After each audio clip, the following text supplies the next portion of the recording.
Hey, what's up, y'all? Welcome to another edition of His Keith's Opinion here at the Power of Offense. And yes, today we got to discuss Cynthia G again. Yes, we do. Cynthia G is the gift that just keeps on giving. And I swear to y'all, man, golly, I swear to y'all, Cynthia G is not only unintelligent, she is dumb as hell, man. She is. She and her subscribers. And I'm going to prove to y'all why I'm saying this in this broadcast. Yes, I am. I'm going to prove to you because everything we say here at the Power of Offense, right, can be proven, must be proven, and we always prove everything that we say.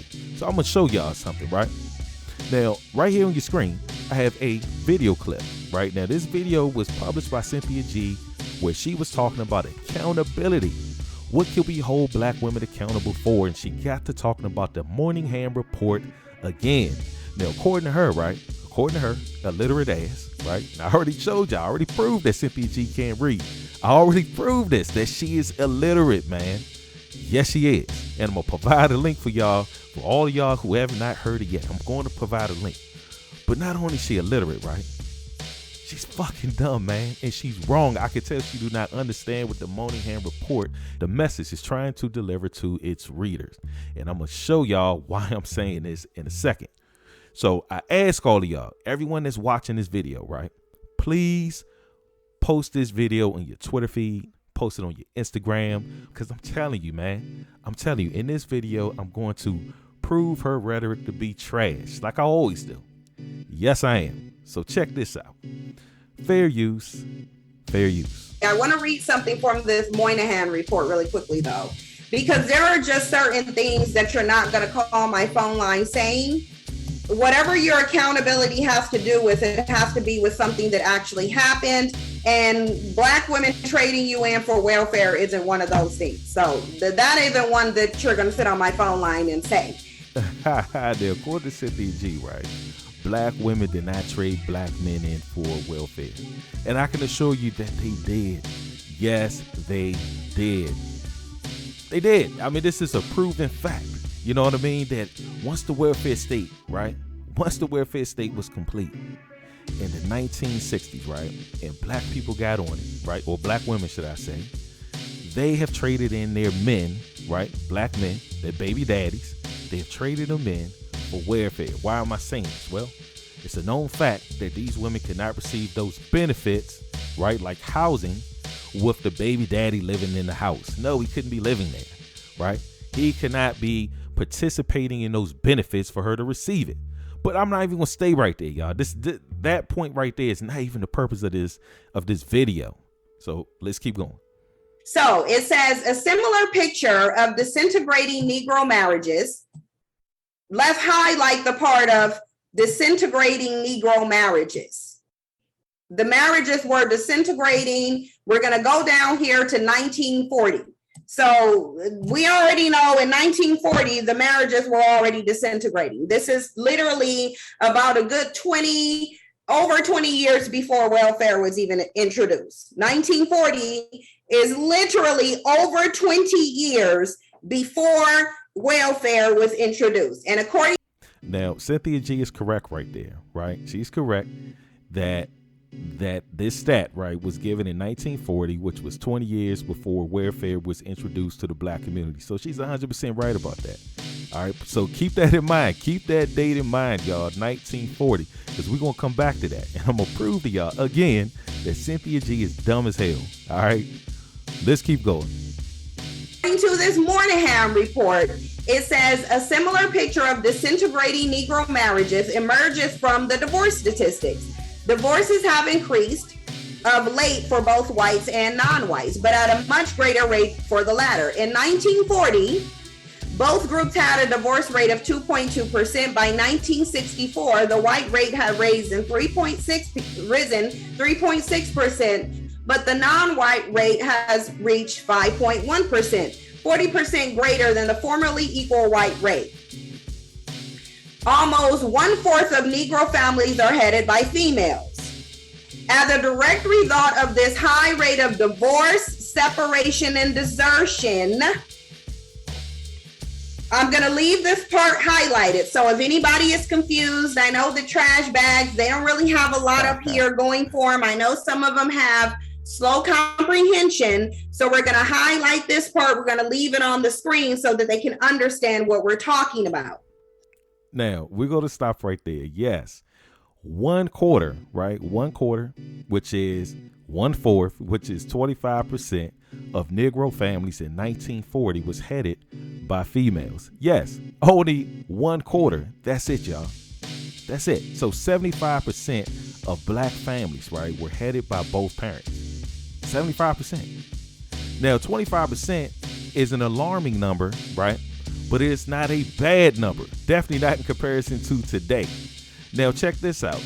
The Moynihan report also made it clear that this happened because of disintegrating Negro marriages, right? So you had situations where there was divorce, separation, and in some cases, desertion, where some men just up and left, right? So this is where that 25% came from, all right? But we gonna keep on going, all right? We gonna keep going, but remember that number. Remember that number, 1940, all right? Remember that.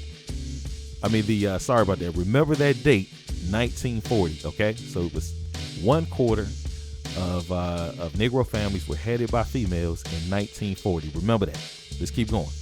In the community, at least since the 1940s. At least since the 1940s. Do not call my line saying welfare took you out of the home. It didn't. Once again. Again, I could assure y'all that welfare took black men out of the home. All right, I will prove that. We going down the timeline. All right, I just wanted y'all to hear Cynthia G say this dumb shit again. All right, but let's keep going. Welfare is because you left the home. So we're going to leave this up here for a little while for the slow derelict trash bags who really want to desperately say in the 1960s that welfare took them out of the home, and it did not. You leaving your family, according to the Moynihan report, the one that you call your Bible, you left the home. That caused the women to be on welfare. It's just that simple. You're not holding black women accountable for welfare. You're not. Hold yourself accountable for walking out of the home. That's what you can do. So we already know, we'll read it again. The breakdown of the Negro family has led to a startling increase in welfare dependency. The breakdown of the Negro family has led black women to be on welfare. And what was part of the disintegrating Negro family? Oh yeah, black men walking out. That's what desertion means. When you desert your family and leave, that means you chose to leave your family. You were not providing for them. Nobody came and took you out of the home. You already left it. All right, let me stop right there. Yes, Cynthia G, us black men hold ourselves accountable. Yes. I'm telling you as a black man, yes, some black men deserted their family. Some of them did. I mean, we know this. You know, that goes without even saying, really. We already know this. Plus the report said it, all right? So we know in 1940, right, that 25%, a quarter, right, of Negro families or black families were headed by the females. So we know this, right? Now check this out. Check this out, y'all. Now, I did a simple Google search, and I just want to show y'all this, man. Now, in this search, I typed in black single mother rate 1940. So an article popped up from the Washington Post, and the article is titled Single Parent Families Rise Dramatically, right? It says in 1940, according to the Census Bureau, the proportion of families with children headed by single women among blacks, right? So black single women was 18%. Remember, Moynihan report said that it was a little bit under a quarter. All right, a little bit under a quarter. It says of such families, and by 1970, it was about 30%. All right, so check this out. The rate of families headed by single women or single black women went up 12% from the 1960s to the 1970s. That's how much it went up. Why did it go up, right? It went up because black women were dependent on welfare. They chose welfare over the man. Matter of fact, the more children that they have, right, especially by various men, the more money they're able to get. Yes, this was caused by bad government policies. It was. Yes, it was. Now it says, okay, again, by 1970 it was 30%, and today Now this is from 1982. Check this out. Look. So it says in 1982 that the single mother rate amongst black people was 42%. So right there in 2 decades, in 20 years, it went from 18%, right? 18%. It went from 18%, y'all, to 42%. All right. Now that is a 22% difference, or 22% rise. It went up that much. So why is this happening? This is happening because the women are becoming dependent on welfare. And of course, yes, you do have some derelict men, right? And it's a small group of them that breed with these women and make babies. That's what happened. This is why you have situations like, I know it's a guy in Tennessee that has like 70 children. I want to say it's like 40 baby mamas. This is why you have situations like that. All right. Now check this out. Check this out. So we just saw, right, from 1940 was 18%, a little bit below 25% according to the Moynihan report, right? 1970, right? 30 years later, it was up to 30%. In the 80s, it was up to 42%. Let's see what it rose to in 1990. Let's check that out. By 1990, roughly 70% of all black births were to unmarried mothers. 70%. 70%. Why is that happening? It's because the women was choosing welfare or state benefits over the father. They were. And they were breeding indiscriminately. That's what happened. Now, why else does that happen? Is because guess what? Those children that were born illegitimately in the 60s and 70s, they're adults now. And they're breeding and they're following the same pattern that their parents did. And here we go today, right? And we know that the rate today is close to 80%. So that's what happened, y'all. That is what happened. But let's hear what the experts have to say. Let's hear what the experts have to say. Dr. Thomas Sowell of the Hoover Institute, right, which is a part of Stanford University, which is one of the best universities in this nation. This is what he said. This is what Dr. Thomas Sowell said. He said the black family survived centuries of slavery and generations of Jim Crow, but it has been disintegrated in the wake of the liberals' expansion of the welfare state. So he's saying that the welfare state destroyed black families. Most black children grew up in homes with two parents during all the time, but most grew up with only one parent today, right? So back in the day, back in the 40s, as you can see, the number was really 18%, but Moynihan report said almost 25%, right? They rounded up that was the number of children born out of wedlock. So we can see that what he's saying is true, that most children at the time were born in a two-parent household, right? Now, Dr. Thomas Sowell also went on and said this. He said that a vastly expanded welfare state in the 1960s destroyed the black family, which had survived centuries of slavery and generations of racial oppression. Now, this is what Dr. Thomas Sowell is saying, right? The same Dr. Thomas Sowell that is a scholar. He is a scholar, y'all.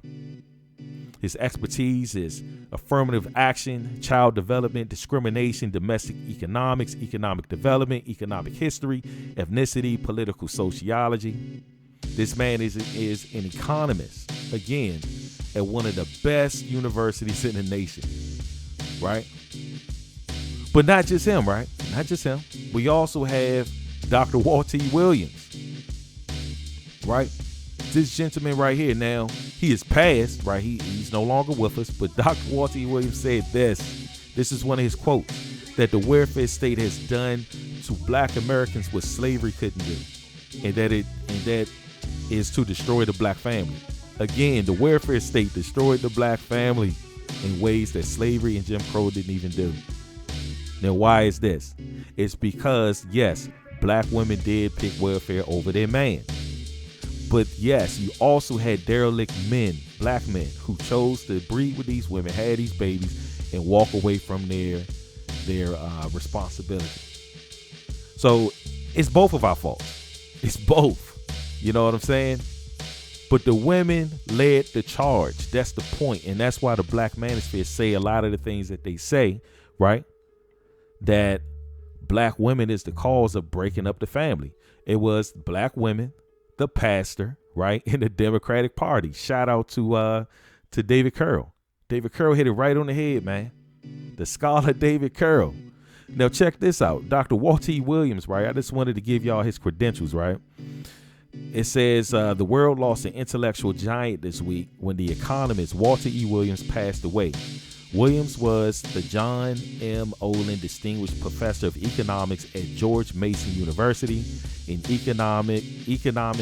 economist, sorry about that, a scholar, and an unparalleled communicator of economic wisdom and ideas. This is what they say about the late but great Dr. Walter E. Williams of George Mason University. So again, are y'all going to listen to the experts on this field, or are you going to listen to the bullshit rhetoric from Cynthia G?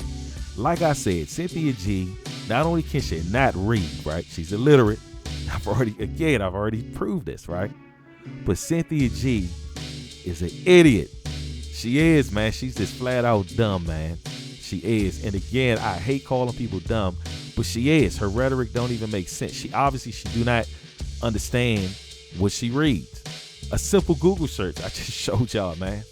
Just showed you the difference between 1940, 1960, 1970, the 90s, right? All the way up to today. So there you have it. Please share, like, and subscribe. Please drop me a comment in the comment section. I'll catch y'all on the next one. Peace. I'm out.